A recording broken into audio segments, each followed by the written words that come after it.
And tomorrow, Vice President Kamala Harris will be in Dalton to visit the Q-Cells plant. Back in January, the company announced the $2.5 billion expansion of their operations in Whitfield County's Carbondale Business Park. This will add 510 jobs. Q-Cells is a solar manufacturing plant. President Biden has credited his economic plan for delivering this investment to the Peach State, and the Vice President stopped tomorrow as part of their Investing in America tour. Ahead of our visit, we take a look back at presidents and vice presidents who have visited the Tennessee Valley over the years. Cornelia Nicholson is live right now with more for us. Cornelia.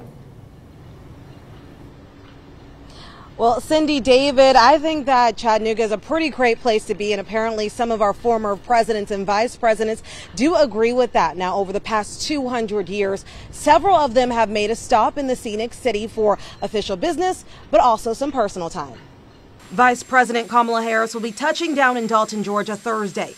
But she isn't the first presidential figure to visit the Tennessee Valley. The first of many presidential visits was by James Monroe when he visited the Brainerd Mission in 1819. Over the next 120 years, former presidents Jackson, Hayes, Harrison, McKinley, Roosevelt, Wilson, Taft, Harding all paid a visit to the area. Then in 1940, President Franklin D. Roosevelt gave a speech at the Chickamauga Dam. Fast forward to 1964.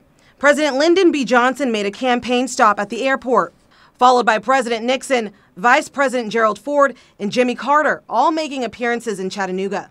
In 1987, President Ronald Reagan ate lunch with local high school students before speaking at a high school graduation at McKenzie Arena. There are some of you who've been leaders in campaigning for drug-free schools here in Chattanooga, and let me say, good work.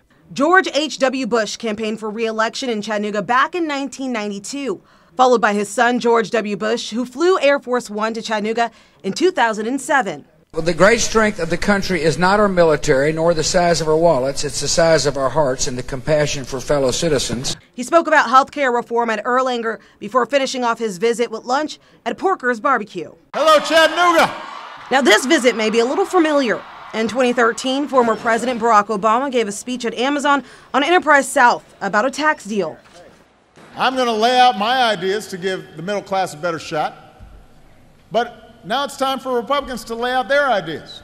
Just 3 years later, President Joe Biden, who was VP at the time, spoke at UTC to honor the 5 servicemen who lost their lives during the July shooting rampage in Chattanooga. Generation of warriors the world has ever known. In 2018, Vice President Mike Pence landed in the Tennessee Valley to support Georgia Mayor Brian Kemp. We've got great candidates all over America, and it's just great to be back in Chattanooga. His visit was followed up just days later by former President Donald Trump, who held a rally in Chattanooga and spoke exclusively to Local 3's Greg Glover. We're going to have some good surprises, and if for some reason that doesn't turn out to be true, I'll figure it out. That's what I do. I always figure it out. You have to. Trump came to the Tennessee Valley again, once in 2020 and another in 2021. Now, Vice President Kamala Harris will be added to that extensive list of presidential figures who have visited the Tennessee Valley. Now, of course, stick with Local 3 News tomorrow as we have team coverage of her visit in Dalton, Georgia. But for now, live in Chattanooga, Cornelia Nicholson, Local 3 News.